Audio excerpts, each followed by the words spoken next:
Hi everyone, it's Cass. Welcome back to my channel, whatcassread. Today I'm going to bring you my August wrap-up. So I'm actually filming this on August 31st.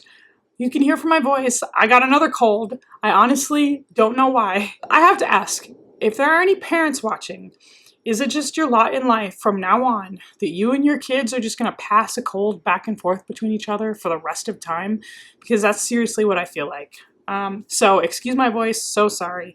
But I do actually feel well enough to film, so I wanted to get all these done. My original goal for August was to read 6 books. I ended up completing 5, which I think that's pretty decent. The one that I didn't finish and the one that I ended up scrapping was the Stephen King book, End of Watch. I'll pick it up eventually, so I'm just like, I'm not too fussed about the fact that I didn't get to that one. But all the rest of the books that I read have been like longtime TBR books that I actually managed to get to and finish, and I'm really excited about that. So let's talk about the very first book that I finished in the month of August.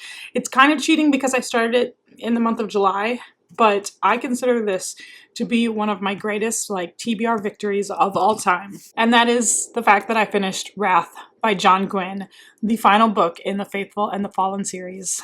I have completely turned my whole life around with finishing this book. I gave this 5 out of 5 stars. Now, I began this series more than 2 years ago, I think. There was literally no excuse and no reason why I didn't finish this series sooner. It was just on me. It was just on me, the fact that I didn't finish it. And I think I said in like my series update that this is a series that suffered, like my enjoyment of it suffered because I spent too long in between books and too long into getting into the next book in the series. And that was a big regret. If any of you are planning on reading the Faithful and the Fallen series, I highly recommend that you, as best you can, finish these books one after another because the action is nonstop. The stories pick up one after another. And for the longest time, I would like lose track. I had spent too long in between the books. But honestly, this was a conclusion worth waiting for. It was absolutely perfect. Perfection. One of the best conclusions to a series I've ever read. There's a lot of times series can sometimes go downhill. I feel like this series only went up and up and up with each book. It was amazing. It was amazing. Listen to this on audiobook. And I feel like my enjoyment of it was so much more because I was listening to it on audiobook. All of a sudden, I wasn't getting as lost with characters. I was just able to get lost in the story of what was going on. And when I say that I feel like the last battle, because if you can't tell by the Warhammer, there's a lot of battle sequences that take place. I honestly feel like the last battle was like the last 40% of the book. No joke. It was so intense, so insane. I was so immersed in this audiobook listening that my husband tried to tell me something and I like lifted my headphones up and I was like, you're in the middle of a really big battle. And he's like, oh, sorry. I was like, I can't pay attention to you right now. And I would actually take moments to like stop what I was doing and explain like how epic of a scene that I was listening to. There was a side character, not even one of the main characters, that I knew I liked, but I didn't realize I had become so invested in the outcome of this side character that I spent 20 minutes explaining his backstory to my husband just so I could explain what was going on the page with this guy. And then each new check-in with this character, I would give my husband the update. And it was so amazing. I just needed to tell somebody and talk to somebody about it. So I literally spent 20 minutes explaining this guy's backstory. So when I say I absolutely love this book, this is like the epitome of what you want a 5-star read to be. Now, what is Wrath about? What is the Faithful and the Fallen series about? I know I've brought it up so many more times in other videos, but this whole series takes place in this place called the Banished Lands, where there's a god war happening between these angelic creatures called the Ben Elem and these demonic creatures called the Kadashim. On the like physical plane, there was once this race of giants who ruled the land, but many years before they lost a battle, the giants retreated, and then men took over. At the start of the very first book of the series, there's rumblings of a god war re-emerging between the Ben Elem and the Kadashim, but there's also signs that the giants' power is returning. It just goes off from there. It's just so crazy, so insane. but I feel like every single storyline was wrapped up in this one, and it was awesome. 5 out of 5 star read. Now, honestly, I wish I could say all the books that I read in August had that same impact on me, but they didn't. I'll say I had a good overall reading month, but Wrath was by far the best. Now, the next book that I finished was Talibans War, written by James S.A. Corey. This is book number 2 in the Expanse series, which is a sci-fi space opera. The final book is going to be released really, really soon. I think it's book number 9 in the series. I started this series a long time ago. I was kind of debating whether or not I was going to DNF the series or continue on with it. And it was kind of riding on a lot of what I found to happen within this book. I think I'll give the next book a shot. I think I'm just going to take it book by book. We'll see. But I did end up giving this a 4 out of 5 stars. Talibans War takes place several months after the events of Leviathan Wakes, which is the first book. Still following along with James Holden, who was one of our main characters from the first book, and the members of his space crew. What I think this book did well, and what I think not all second books tend to do well, is this book built off of the premise of the first book. We had virus, we had Jim and his crew in peril all the time. It built off of that first one and then expanded into more character stories, more characters' perspectives from different factions within the galaxy and the universe. I actually enjoyed it. I really enjoyed the new perspectives that we followed along with. We follow along with more female characters this time, which was a refreshing break, and I actually did enjoy the 2 female characters that we come to know. Avasarla is a really feisty female character who is primarily on Earth. In this story, she's very high-ranking in the United Nations, which I feel like is the United Nations kind of took over the planet as like the planetary governing body, because now that we're out in the asteroid belt and we're out on Mars, it makes sense to have more than just local governing bodies. Really enjoyed her character.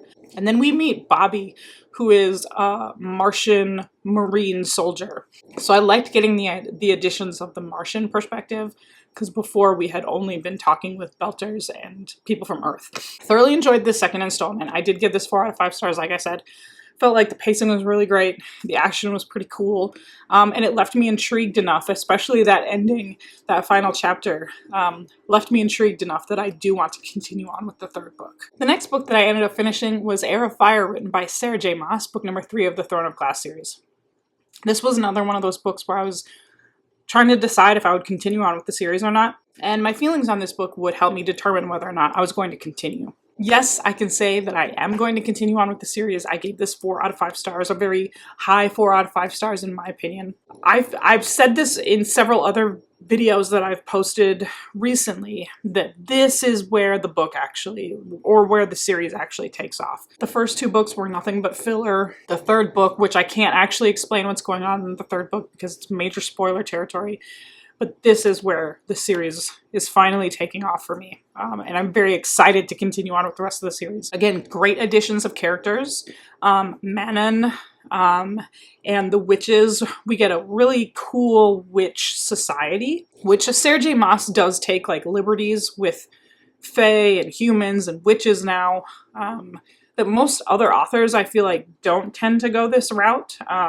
So she's kind of created her own witch society, which I think is super cool. And I really enjoyed all of those perspectives. I found a brand new character, Abraxas, whom I love. Like, new favorite character. Surprised that nobody ever mentions Abraxas, but I can understand. Third book. And I found Selena and her adventure not nearly as annoying as in the first 2 books. So yeah, this book actually makes me like super hyped to continue on with the rest of the series. Well done to Sarah J. Maas for like, this is where the series should have been this whole time, in this wheelhouse. So I will be continuing on with Queen of Shadows. The 4th book that I ended up finishing, I have that on my Kindle. That is The Faithless Hawk, written by Margaret Owen. This is the 2nd book in the Merciful Crow duology, and it picks up almost immediately after the events of the first book, if not like a couple weeks have passed, not very long. And I ended up giving this a 4 out of 5 stars as well. This whole series, I feel like, was like a perfect duology. If you ended up stretching this to a trilogy. It wouldn't have worked. I would have hated it. But I like this duology trend. I feel like more authors should think about duologies because then you won't have like a filler middle book. Now this book, I feel like the pacing was much better than the first book. And that's what I rated the first book down for, was the pacing. But this one, the action was nonstop. It was brand new. And it's not like it was like fast-paced action. It was just our characters were exploring a lot more and doing a lot more on the page. It follows a young character named Fi. She is a crow. And in this society, there is a caste system with the Phoenix caste being at the very top. And then it trickles all the way down to the crows at the very bottom. Different castes each have a different birthright or different magic that they're allowed to wield. And the crows have no such birthright. They have no place in society, except for there is a plague that infects the people, and the crows are somehow immune to it. So then it is the crows' responsibility to go to each town or each village and dispose of the dead bodies. This duology was full of like royal political plot lines and how the crows get involved with that. Once again, super enjoyable, so I gave that a 4 out of 5 stars as well. Now the final book that I ended up finishing up for the month of August, I literally finished it this morning. Makes me super hyped, super satisfied to be able to finish this book. This is The Broken Eye, written by Brent Weeks. This is book number 3 of the Lightburner series. The reason why I'm actually really excited to have finished this book is because the first half of this book dragged on for me. I feel like that's just a writing choice that Brent Weeks makes, and the first half of his books tend to be, you know, almost in a place where I want to DNF, and then somehow the second half either reveals a new piece of information or has a significant plot twist and plot change that makes me change my mind to keep going. And it happened with this book again. Now the ending of this book I do think was like super epic enough that I'm excited to see what happens in book number 4. And it was interesting, like when I was reading this book, without being spoilery, but for the people who have read the Lightbringer series, they'll likely know what I'm talking about. But I guess we'll call it like the Prism's prison. I was just wondering, what was the point? What was the whole point of that storyline? From book number 1, very significant. Book number 2, we all of a sudden just like get this quiet answer and quiet conclusion to what was happening. So then in book number 3 it starts, I'm like, what was the point of that whole storyline for it to just get like chopped off like that in book number 2? We get a really big reveal at the very end of book number 3, and so now I feel like my question was answered. But it was just one of those like threads that I was like, where is this going? Why did this happen? And it wasn't until the very end. So like I said, I think it's just like a writing choice on behalf of Brent Weeks that he decides that his first books are just going to be really slow, and then he'll pick up like right around the 50% mark. I don't know. I did end up giving this 3 out of 5 stars though, because for the first half of the book, I literally did not care. Like I stopped caring about characters that we have been following for a very long time, and I was like, why am I still going with this? This would have been like a really hard DNF. And even though the ending was really great, I just couldn't overlook that first half. So I did give it a 3 out of 5 stars.